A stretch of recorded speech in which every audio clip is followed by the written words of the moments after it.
And let's get this Instagram feed up and running. And there we go.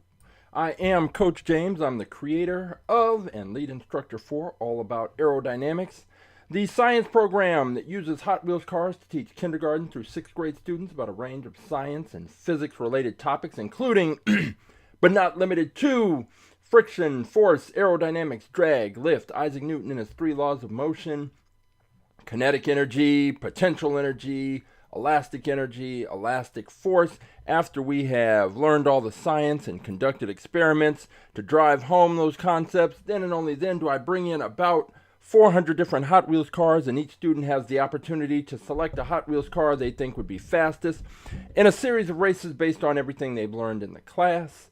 After they've selected their cars, they weigh their cars, they test the speed of their cars, they check the year the car was manufactured, the materials the car is made from, everything that they can observe. They observe that, they enter the information into a spreadsheet, and then there's nothing left to do but take those cars to the track. We set up a 1/64th scale quarter-mile drag strip. The students race the cars and observe how their cars performed.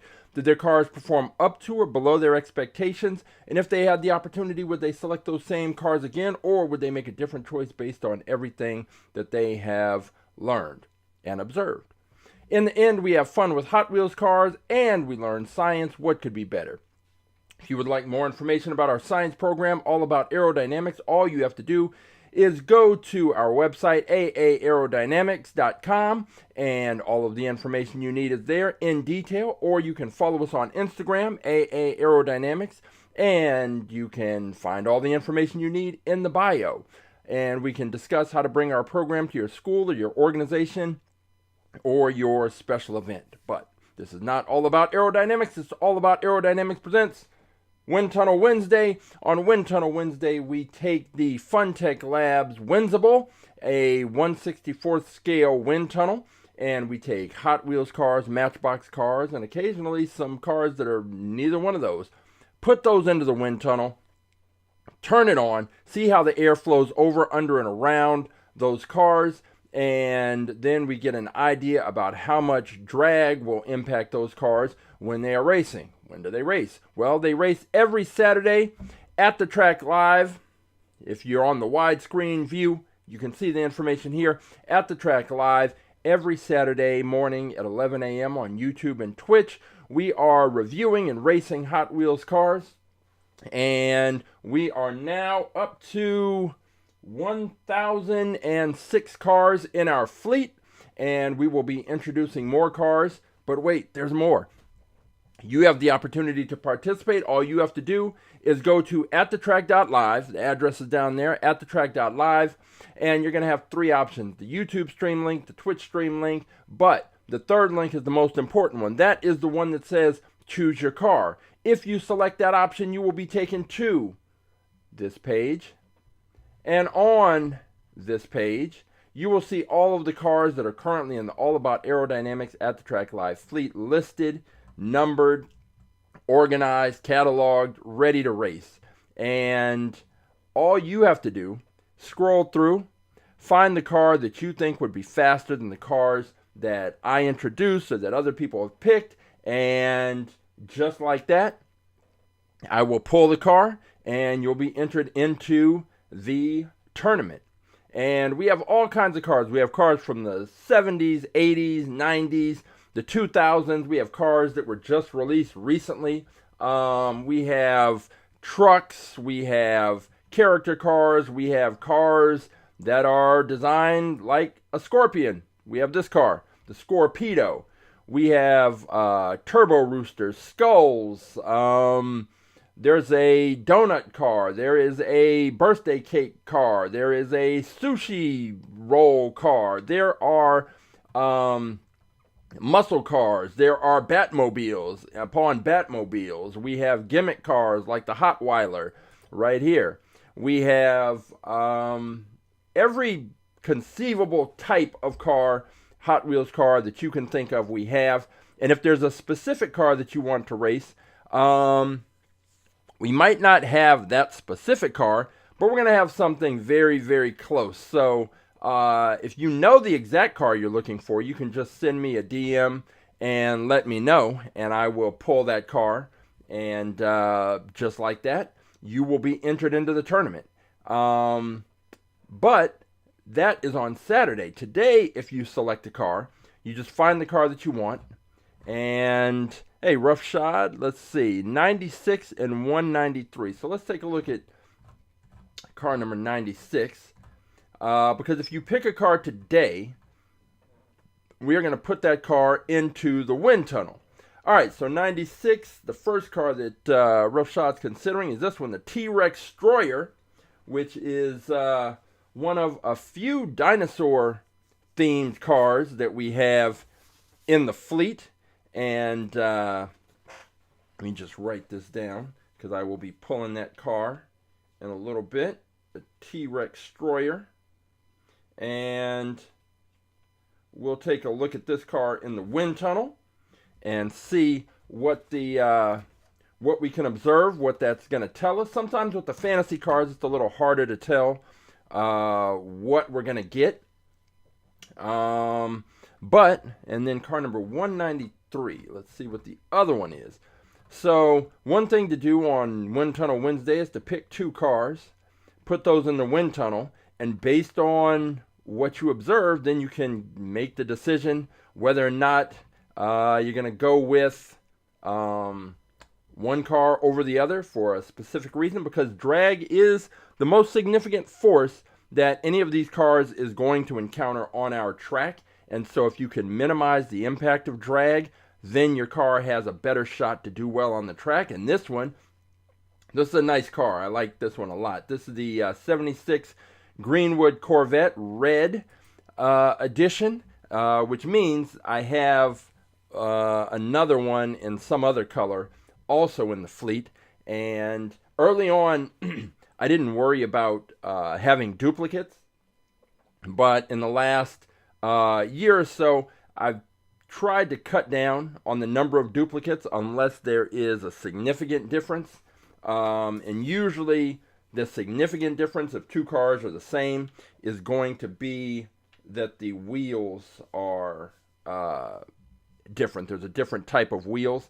And sometimes that can, sometimes that can't make a difference, but we will always try and keep cars in if there is some significant difference. Otherwise, the difference is just cosmetic, and there's not really a reason to add to the fleet, especially with our numbers jumping up over 1,000. We hit that a couple of weeks ago, and we now have 1,006 cars in the fleet. And if you picked a car that is fast enough to beat all the cars that I introduce, then you will have the opportunity to challenge the fastest in fleet car. And our current fastest in fleet car just became our fastest in fleet car this past Saturday, and it is this one. It is the HW Roll Cage. That is the name of this car. There we go. Zooming on in. It is the first off-road car to have won on our track. There has never been a car with these off-road tires that has really even done well on the track. And this one not only did well, it took the tournament, and then it beat the RD09, which was previously our fastest in fleet car and had been for about a month and a half or so. And this one is different. So it has the off-road wheels, but usually the cars that we've had so far that have had these wheels have been trucks, and we had one race on Saturday, but this is the first one with the off-road wheels that has not been a truck. And just based on the kind of minimal design, it's pretty much a roll cage on wheels. It was able to maintain its speed and knocked out the RD09, and became our fastest in fleet champion. And because of that, we are going to put this car into the wind tunnel first and see what we can tell about the aerodynamics. Because also another thing with this car is the back end really small. Really, usually, ideally, you want a lot of surface area pressed up against the launching block. This one doesn't have that. But it is wider. It's wider at these side points by the door, on the side of the driver's compartment.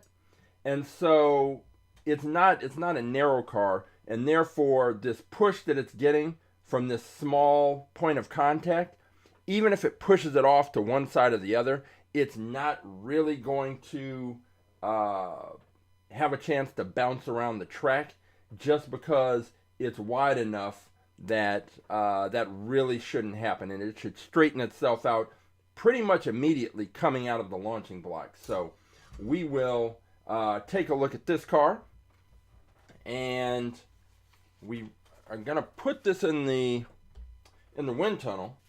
And Funtech Labs, the company that makes the Windsible, they had a survey, and so I went on the survey and I told them about my experience with the Windsible and some of the quirks, how it shuts off, and my concern that the air streams were starting to get kind of leakage, where air is leaking into the chamber where the car is, and so we're not getting as clearly defined streams of smoke that we got sort of at the beginning. But they, for filling out the survey, they sent me a bunch of these fog fluid containers, which is great because I had two, and we really, after about a year, we've only gone through about half a bottle, so that's pretty good. That was my big concern, that how fast does the Windsible use up the smoke fluid. So definitely have backups, but what was even more important was that they gave me some instructions on cleaning the Windsible that should hopefully result in the smoke streams being tighter and a little more clearly defined. So we're going to find out. So let's switch on over to the wind tunnel and get the newest, fastest in fleet car, the Hot Wheels, or on the official name is the HW roll cage, and get this right here. So I cleaned everything in exactly the way that they said, and we'll see what happens, because we've been able to see the smoke. It's just, if you go back and look on the YouTube page and you look at one of the first episodes, it's just the smoke stream was they were a lot tighter, cleaner, more crisp. So let's go ahead and fire this up and see what we get.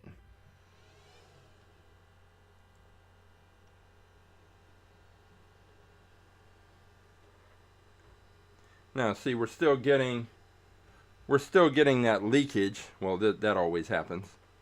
But we'll see what happens when we turn it up. But see right here, you can just see the smoke coming in and then leaking up. That was not something that happened in the past. So let's go ahead and turn this up and see if that airflow improves. And it does. It does. It's just not. It's definitely not as sharp as it was. So they said if I continued to have the issues, to contact them, and they would possibly see what they could do. So we'll see what happens. But right now we've got this up to 147 miles per hour, and what we're noticing is,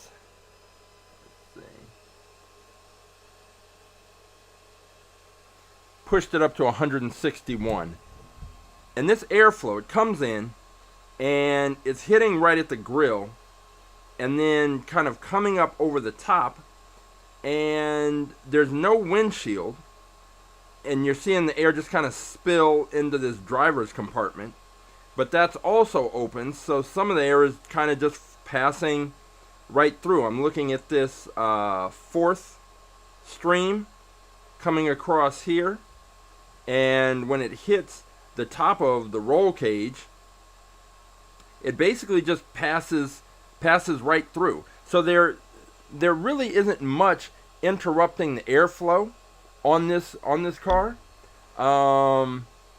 It does have the openings on the grill where, in theory, like the headlights would be. It's open, so the air does pass through and hits these wheels. And then there is the matter that these wheels are kind of impeding the airflow, which is why you see it kind of a little denser and brighter right here, where that smoke's kind of building up, and the air's building up as it figures out, all right, we've got to get around this tire. But yeah, this is an interesting car. Let me push the speed up a little bit, up to 188, and smoke streams are a little sharper. We're getting some turbulence up here, which again we used to not get. We wouldn't get any turbulence until there was something interrupting the airflow, which is not it's not happening up here. But again, that air is just, you can see it just sort of spilling into the driver's compartment, but it did not do anything to slow this car down. And yeah, rough shot. It doesn't look like a car I'd pick either, based on the wind tunnel. But yeah, you're right. It won, and it's a light car. I forget what it weighs, but it's definitely not. It's not heavy, and it is certainly as fast as it was moving on Saturday.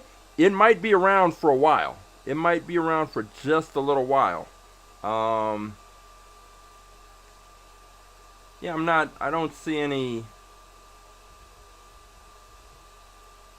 issues here. I mean, I don't see anything that's breaking up the airflow in a way that would make me concerned. So this is definitely, I mean, this is our champ right now, and its performance on Saturday can't really be denied. So this is the HW roll cage.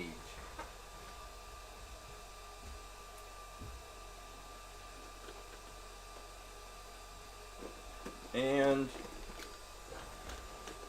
I'm going to turn this down a little.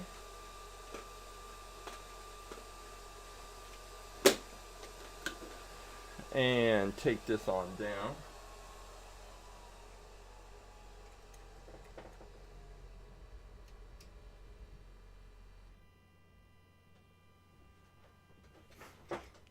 So the HW roll cage, that is our fastest in fleet car, and somehow, some way, it was able to actually just become the first car with these off-road tires to win the tournament. And that's the thing.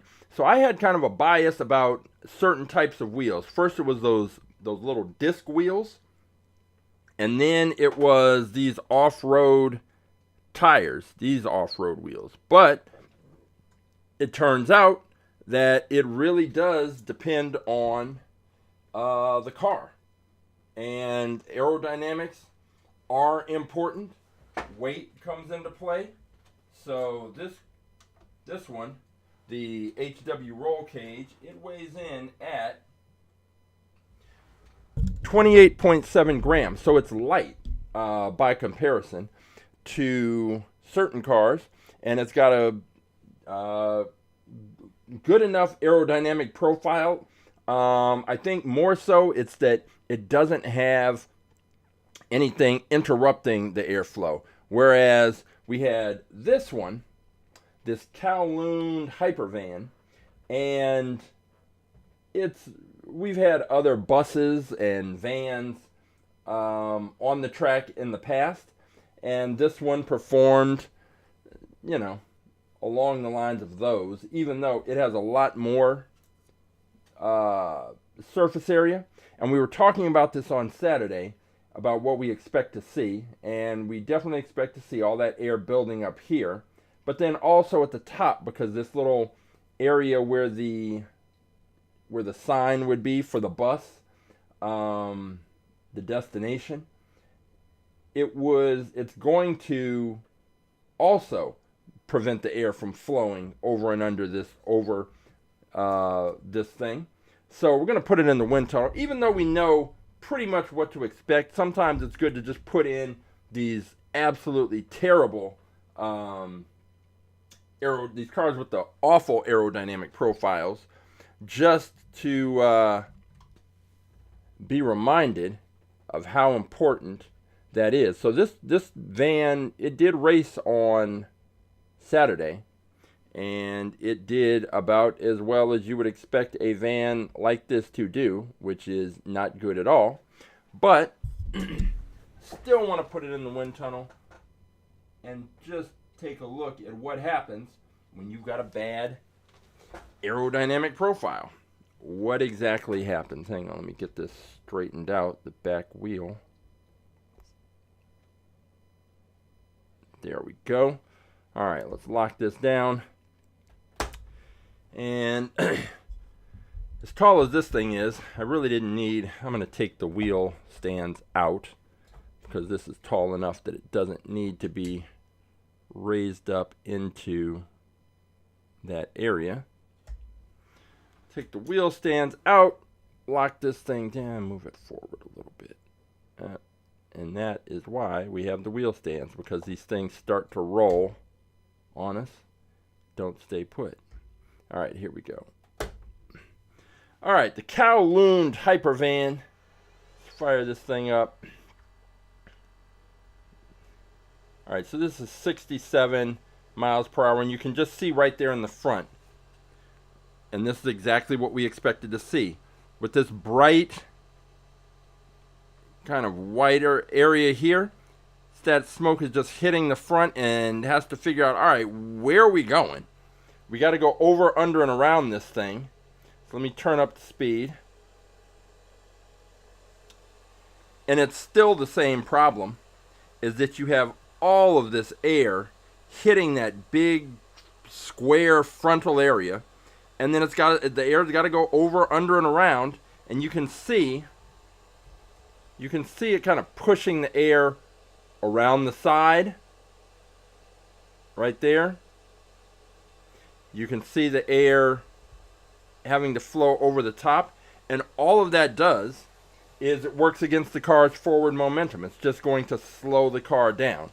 Let's push this up. This is at 121 miles per hour. We're up to 147, and it's still the problem that you're seeing. And this is one of the things I mentioned to the Windsible people, that the thing just sort of cuts off just whenever it feels like it. But usually we can just fire it right back up, and here we go. 80, 107, 121 miles per hour, 134, 147,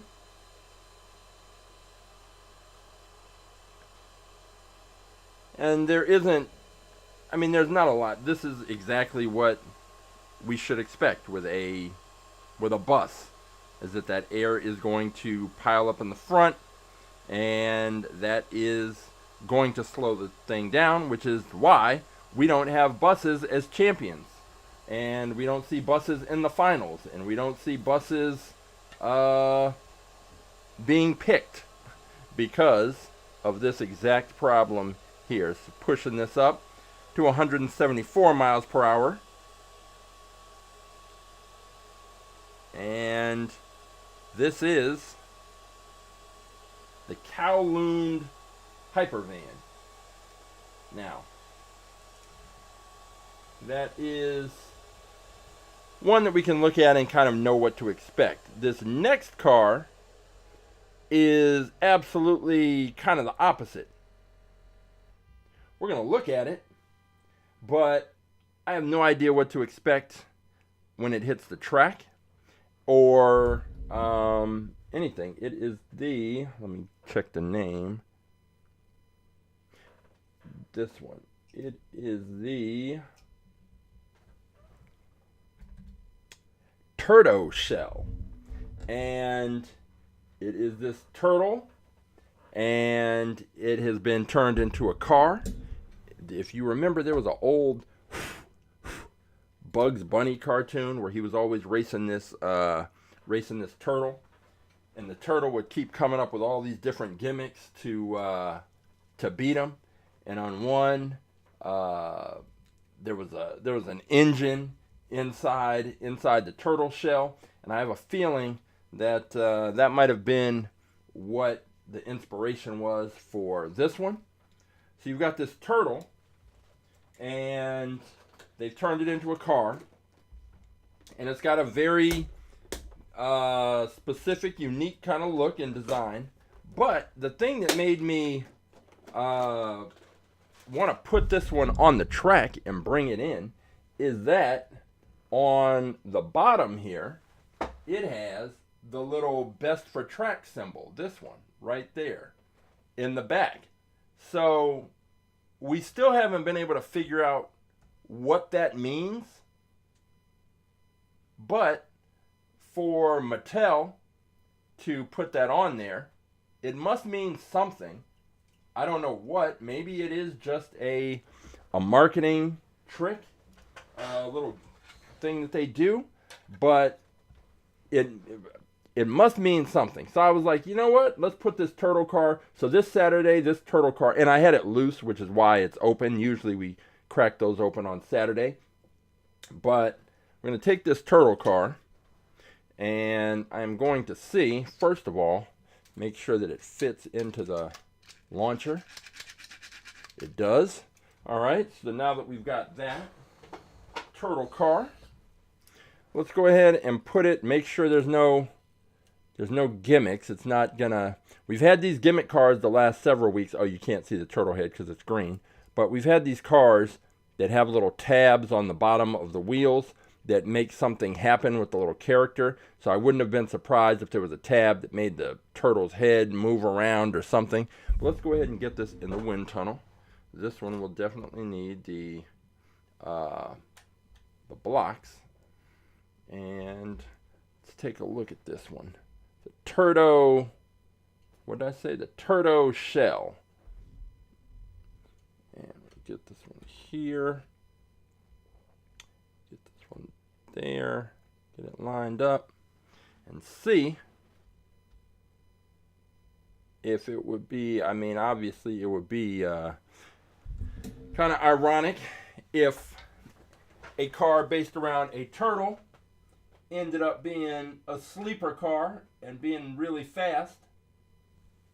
That is would be interesting, but I think just looking at it with the shell, I think that the air is going to get kind of caught up and sort of trapped in that area inside the shell, because it's not just a clear path if you go into the shell here and out the back. There's a lot of plastic and things, and it's kind of sealed up where the legs are coming out. So this air is definitely going to be building up in this area, and we'll find out on Saturday when we race it how much that impacts it. But we're going to find out right now what it actually looks like. So let's push this thing up to 67 miles per hour.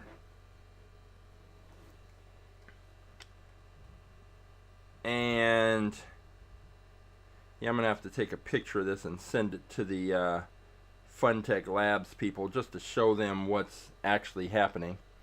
So that's at 67 miles per hour. Let's go ahead and push the speed up, which usually clears up some of that visual clutter.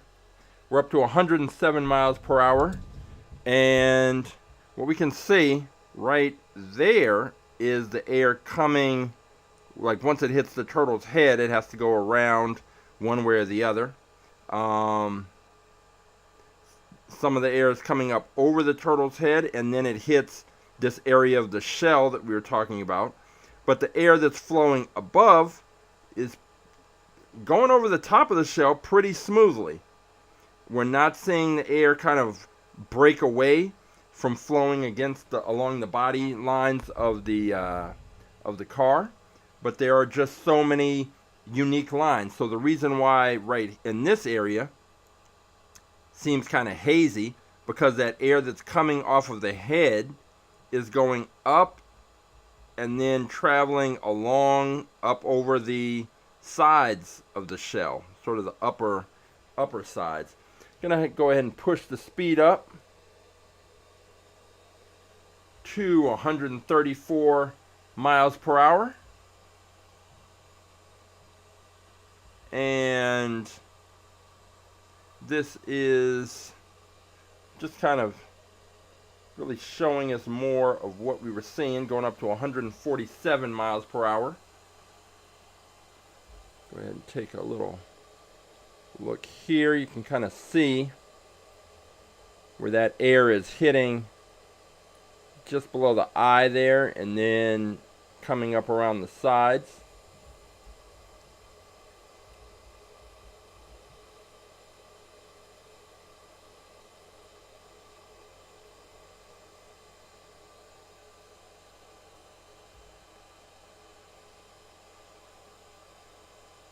And let's go ahead and push this speed up.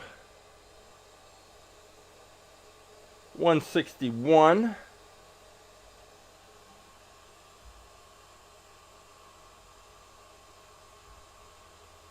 And 174.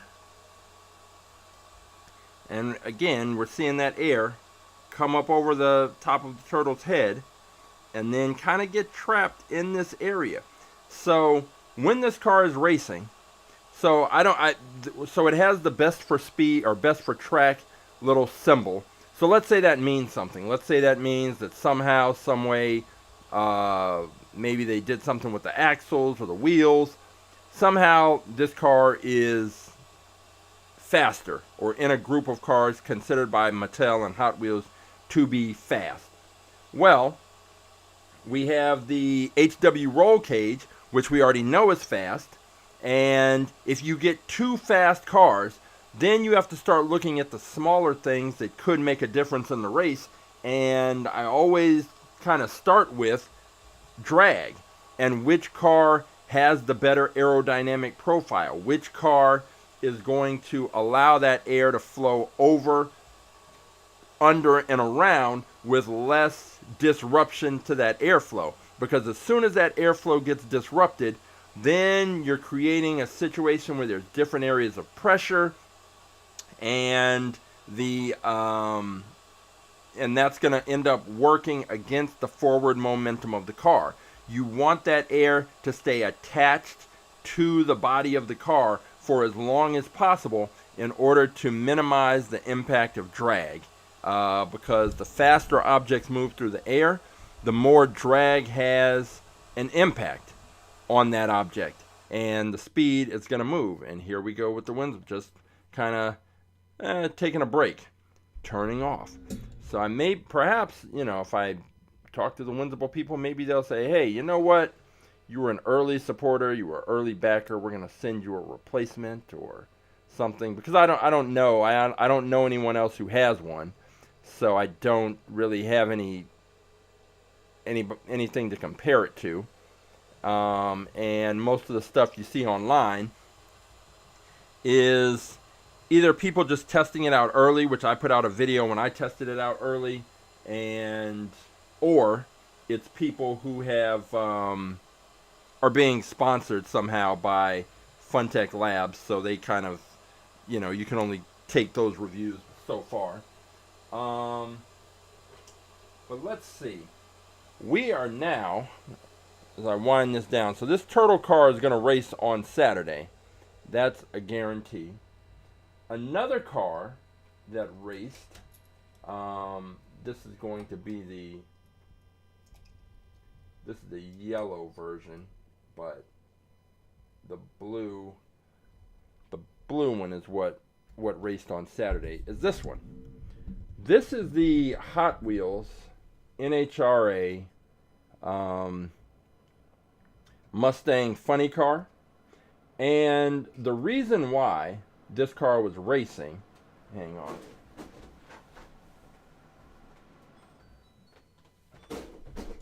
The reason why this car was racing is because we found a new line of cars, a new line of 1/64 scale cars that had premium features and design and plastic wheels. And because it had plastic wheels, it could race on the track.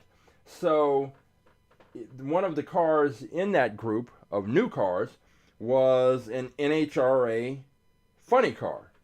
And this is it, the blue one. And what we did, and so that car weighs, the blue car, which is from the new line, it weighs 54 grams, which is extremely heavy on our track, extremely heavy. The Hot Wheels version, the NHRA Mustang, weighs in at 36 grams.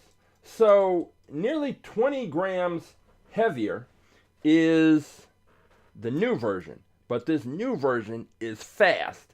And we raced the Hot Wheels NHRA funny car against this other NHRA funny car from, I think it's Round 2 Corporation. They're also the company that owns the license for the Auto World cars.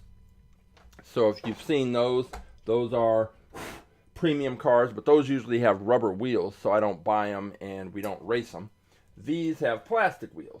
Anyway, these two cars are from different brands, but they're modeled after the same exact car, basically. And same type of car. I think one is a Mustang and one is probably, I believe, a Camaro. But when you start talking about the funny cars, they don't exactly look like Mustangs or Camaros, but whatever.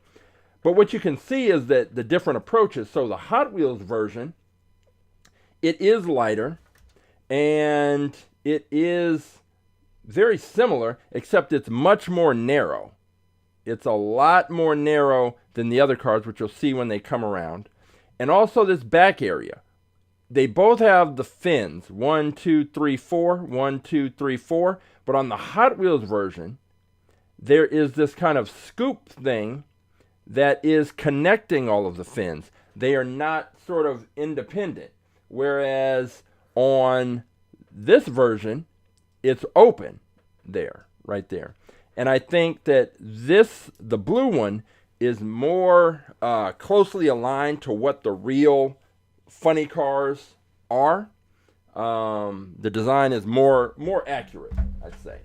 So what we're talking about is, why was this car that was 20 grams heavier so much faster than the Hot Wheels version? And I think the answer is the aerodynamics. That these cars, the real cars, are concerned with aerodynamic and creating drag that basically they want to create downforce and keeps the cars on the track, keeps them moving.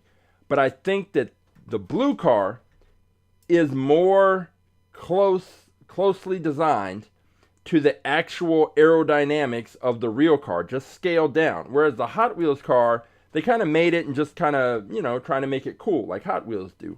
So what I want to do is take the Hot Wheels version, because we had a head-to-head race on Saturday. We had the NHRA Round 2 funny car versus the Hot Wheels funny car, and the Round 2 car beat the Hot Wheels car with the races weren't, I don't think they were all that close, but it was definitely surprising to see a car that heavy do so well on the track. And the only thing that I can chalk that up to is the fact that the aerodynamics that other car, that Peak, the John Force Peak Racing funny car, was able to reduce the impact of drag much more so than this Hot Wheels car. And let's go ahead and see what we're getting with the Hot Wheels car. And we see the airflow kind of build up at the front. We're at 80 miles per hour. But already you can see that air is hitting here and arcing all the way up. It's not following along the lines of the body. You're seeing it's hitting there, and then a lot of that air is arcing up. That's not what we saw with the other car. So go ahead and push this up. And you can still see it right there. And like I mentioned before, you want that airflow, this is at 121 miles per hour, you want that airflow to be following along the lines of the body. And when it doesn't, it's going to be a problem, and it's going to create a situation where that airflow breaks away, there's changes in pressure, that pressure drag is going to operate against the car's forward momentum, pushing this up to 147 miles per hour. And then you also have the issue with the air not being able to flow through the back end of that Hot Wheels car. Push this up to 161 miles per hour and take a look. So when we look up right there at the back end, right here, that air, even after it comes up over the top of the roof and comes down, now it's in this area. And this is also preventing the air from flowing through. And that is not what you want. You don't want anything that is going to impede the airflow. You want that air to flow right off. And you can even kind of see right here. So the air that's flowing over the roof line into this area, past these fins, when it hits that big kind of scoop that's created because that's all sealed up, you're seeing the smoke kind of pour up over the top. So that's just one more thing that is not allowing this car to be as fast. So what's happening here, it's interesting because it negates the 20-gram difference in weight, because there's no way that the lighter car, if all things are equal, the lighter car and the heavier car, if the heavier car is getting the same amount of force, then the lighter car should beat the heavier car. But that is not the case. And I think that we have to look at the aerodynamics of these two cars, because what else is really different? And this is the yellow version. We actually raced on Saturday when they went head-to-head. We raced the blue version, but same car. And on the side, I raced this yellow one against the Peak Racing car, and same, we saw the same thing. So let's put that one in here. I know we looked at this last week, but it's just very interesting to me because it's such a heavy car, and we don't have heavy cars typically doing well. And here's another thing. Look at how low this clearance is. This thing is much like the real car. Look how low that is to the actual surface of the road, of the track. And let's go ahead, fire this thing up, take a look again.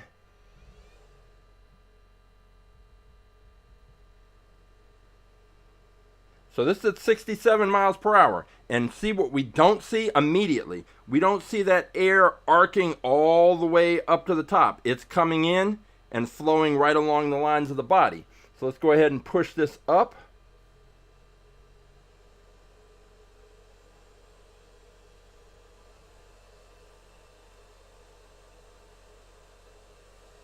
This is up to 134 miles per hour. And as the air is coming off of the hood, even when it's coming up, it's not that big arc from that we saw with the other car. And even at the front, it's coming up over the hood, getting up to the windshield and roof line. And even here, we're not seeing an extreme amount of separation. It's coming right down through those fins. Let's turn this up, and I'm going to go and grab Roughshod's cars, 96 and 193.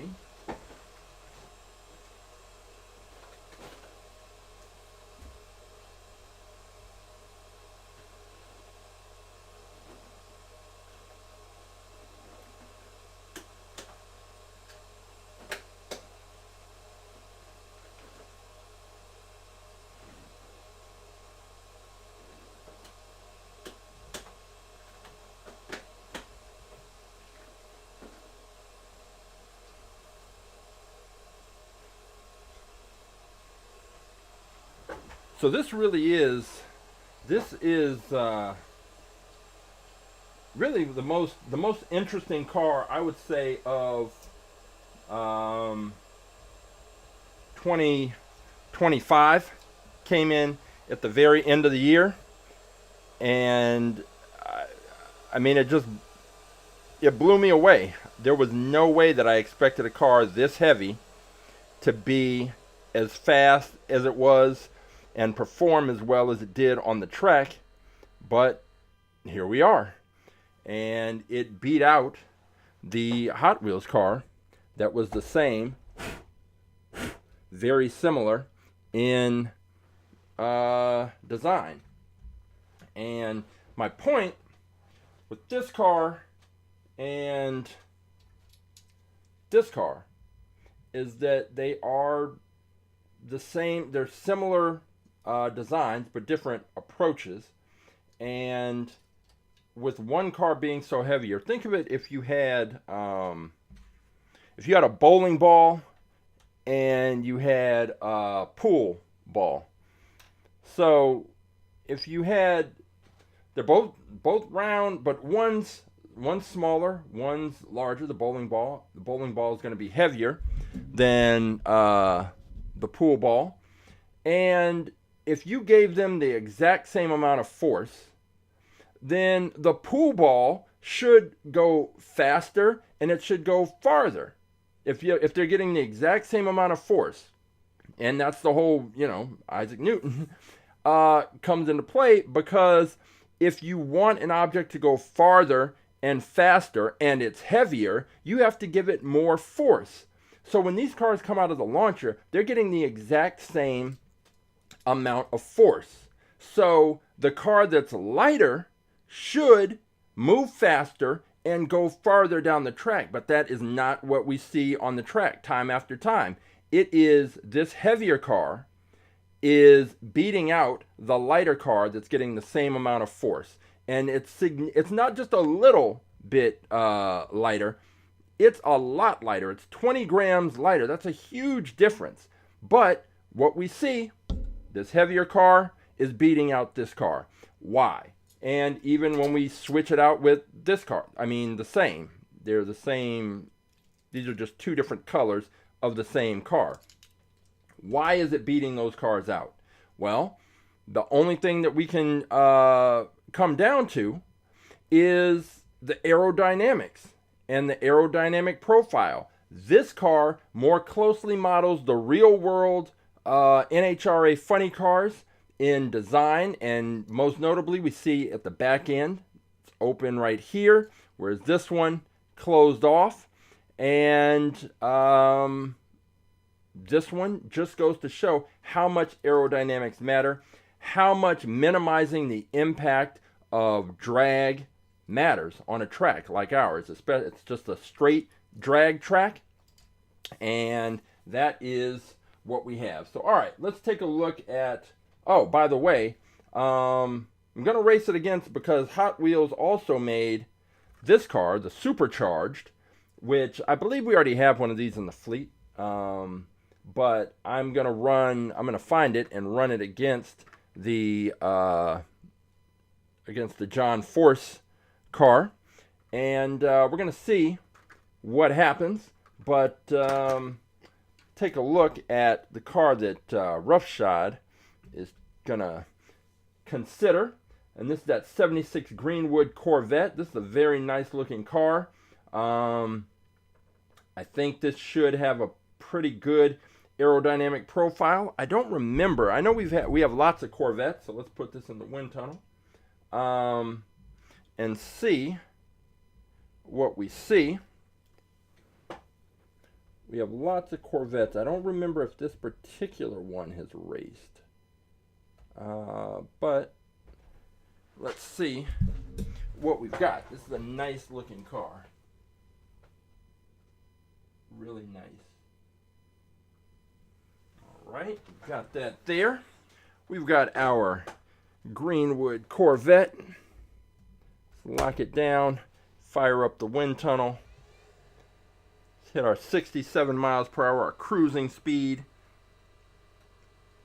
And air is hitting the front of that car and coming up right over the top. Not seeing too much of a disruption in the airflow, but we are getting just that massive amount of smoke leaking into the chamber, which, again, I'm going to have to talk to the Windsible people and see what the issue is.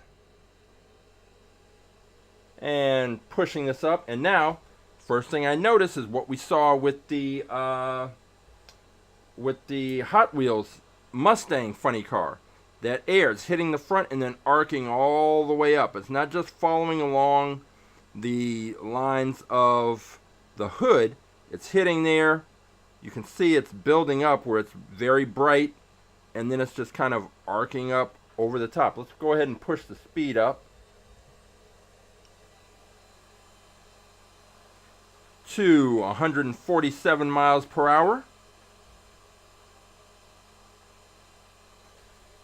And still seeing that air kind of break away, which is not a great sign.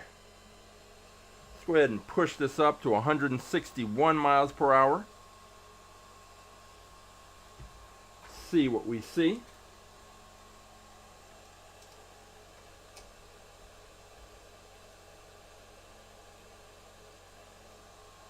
And going up to 174 miles per hour. And that air is hitting that front bumper, coming up over the hood. Some of it's arcing away, breaking away from following along the lines of the body. That second airstream's hitting, coming up over the hood, getting up the windshield, then to the short roof line, and then it kind of breaks away there. This is not, it's not a terrible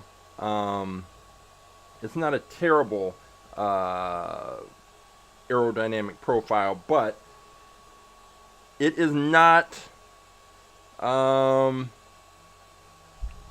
not quite ideal. And I wasn't expecting this. Not bad. The air, it is kind of breaking away again once it hits the roof line right there, kind of breaking away, which is what we see with a lot of traditional cars. But this is at 174 miles per hour, and this is the 76 Greenwood Corvette.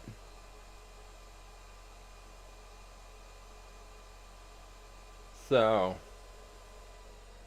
Gonna pull this on down and see. That car is one that Roughshod may consider. The other one he's considering is, so he went, on one hand he went traditional, and on the other hand he's going way out of the box. The other one he's considering is this one. It is the Trextroyer. And this one, it's got the T-Rex head. And the thing I'm looking at, though, is that tail. And that tail is going to, I don't know. I think that tail is really the wild card. Regardless of how the aerodynamics play out, I think the key is going to be what kind of launch does this car get based on that tail. And this tail is going to be the only point of contact that this car has, and it sticks out so far that that's how the car is going to be pushed, just by that. And if it's not lined up just perfectly, this car could get pushed to one side or the other, and we don't know how that's going to really play out. If we're just looking at the car in terms of aerodynamics, if we're going to assume that it gets a good launch and everything else is okay, then there's not really a lot to impede the airflow. So we're going to go ahead and throw this in the wind tunnel and see what we see. But that tail and the launch that this car gets is going to be key. So if we look right here at the launcher, let me pull this up. The launcher, when this car is in the launcher, and the fact is that the tail sticks up above, so the kind of launch this is going to get, it's essentially going to be pushing from right underneath the tail. And what I think will happen is when this pushes in, when this launcher moves forward, I think it has the potential to push the car up onto its front wheels, and then it will come back down. So we have an acrylic cover that prevents the cars from flying off the track. But I think what will happen with this one is it's going to push right underneath that tail, and it's going to push the car up like that, and then it will come back down, and then it will move down the track. So we're going to drop this into the wind tunnel, go over here, and see what exactly happens. But again, I think with this car, it's going to be one of the unique cars where the aerodynamic profile is not going to be as important as the launch that it gets. And that is, that's what we're going to have to think about. Hey, Socks. How you doing? Hey, Christopher. All right, so let's go ahead and lock this down, turn it up, and see what we see. We're jumping in at 80 miles per hour, and don't really have any problem with what we're seeing so far. I mean, it's not really, I just don't think that the aerodynamics of this are going to be the issue. But once it gets down the track, aerodynamics are important. So let's take a look. And this is up to 147 miles per hour. And it's looking good so far. There's just nothing really breaking up that airflow, so that's good. And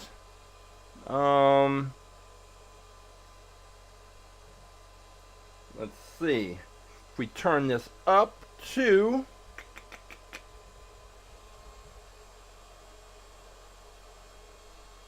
turn it up to 161 miles per hour. And still, I think that if this car can get a solid launch, then it'll be fine. But it's just, what kind of launch is it going to get? Now, I would have thought the same thing with the Dogfighter, which is the last car that had a very long, kind of pointed back end. And that one was spectacular on the track. There's no denying how well the Dogfighter performed. So it is just a matter of what kind of launch is the Trextroyer going to get. And that's the big question. That is the big question right there. So let's see. We are going to, hang on, let me pull this up. All right, I'm going to pull, all right, Christopher, your car, let's see. No, I have the numbers of your car. I hadn't pulled them, but I will.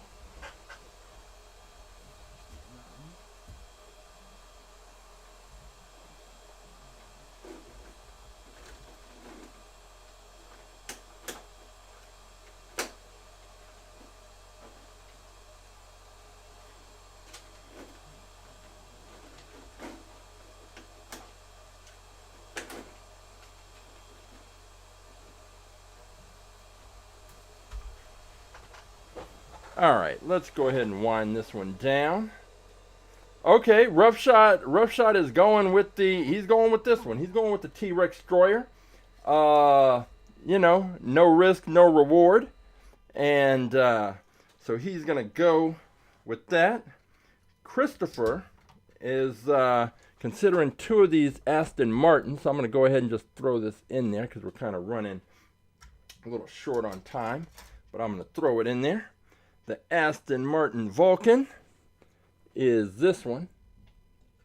And this is a good looking supercar that has the one thing I definitely like about this just immediately is it's got a very blitz speedery kind of vibe to it.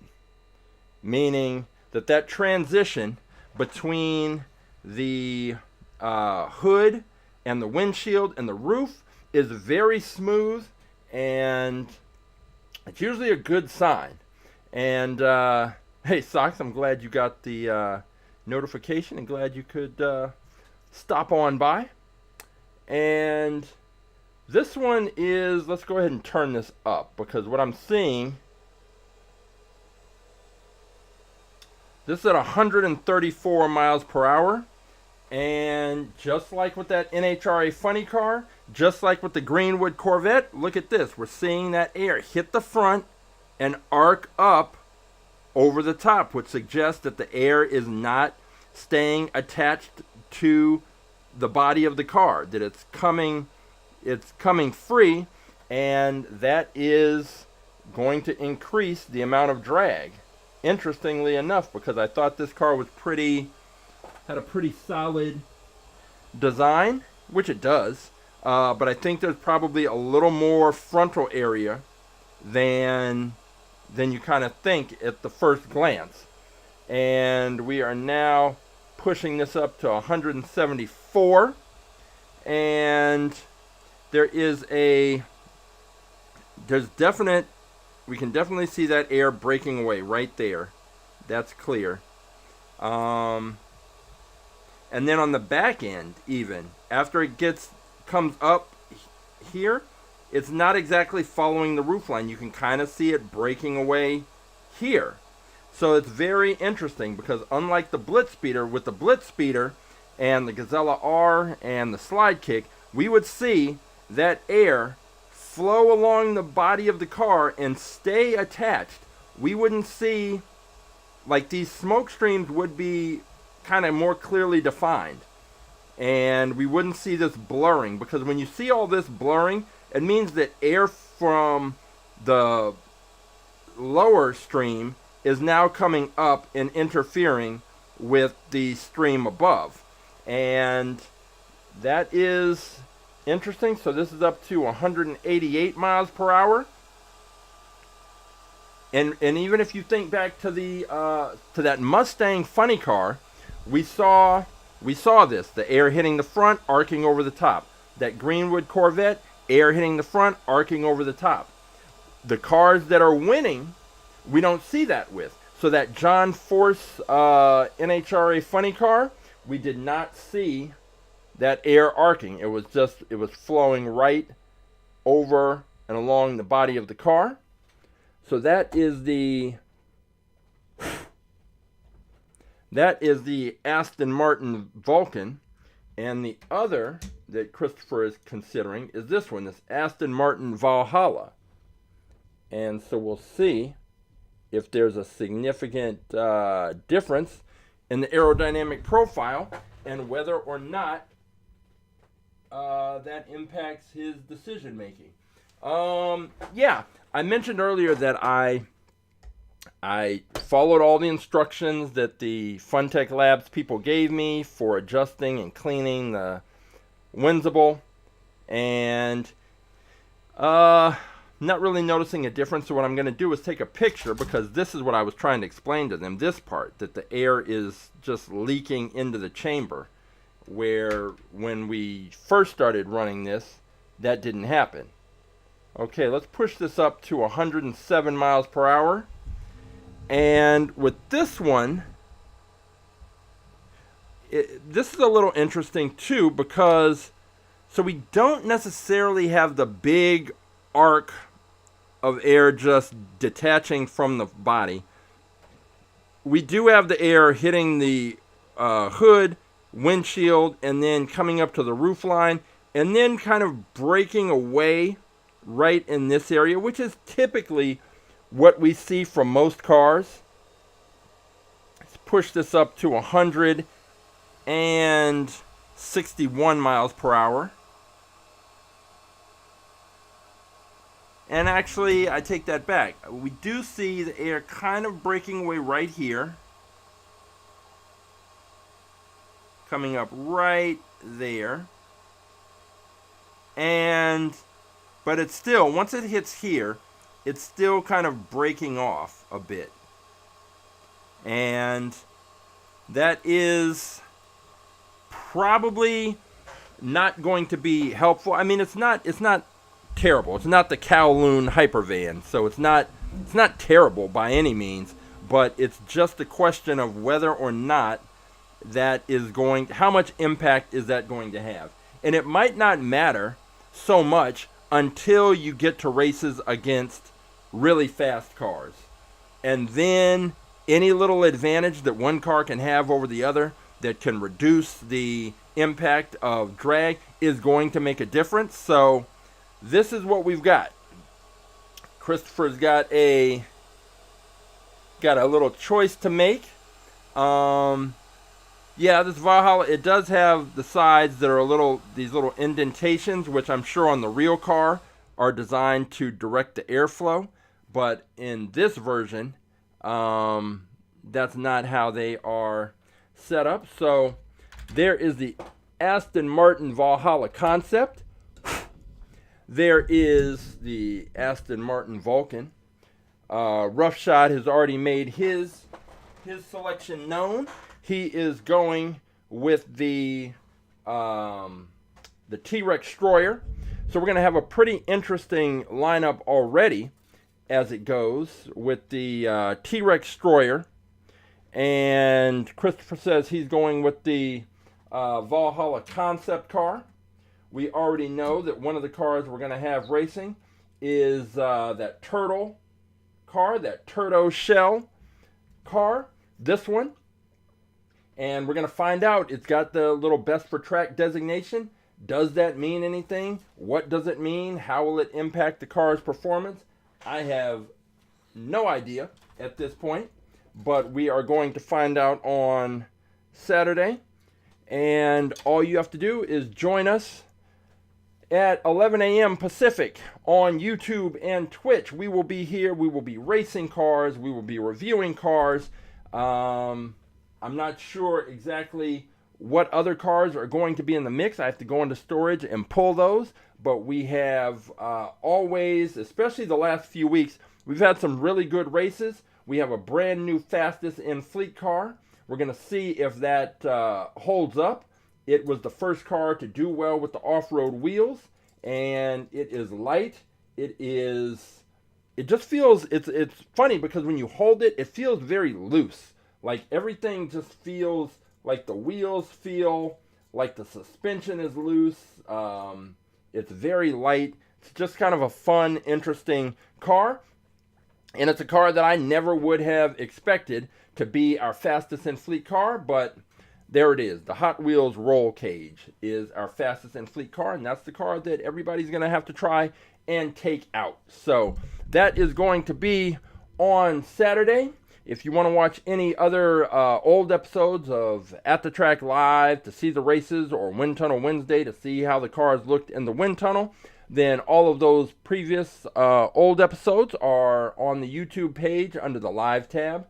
And if you want more information about our science program, all about aerodynamics, just go to our website, aerodynamics.com, or you can follow us on Instagram, and all the information you need is in the bio.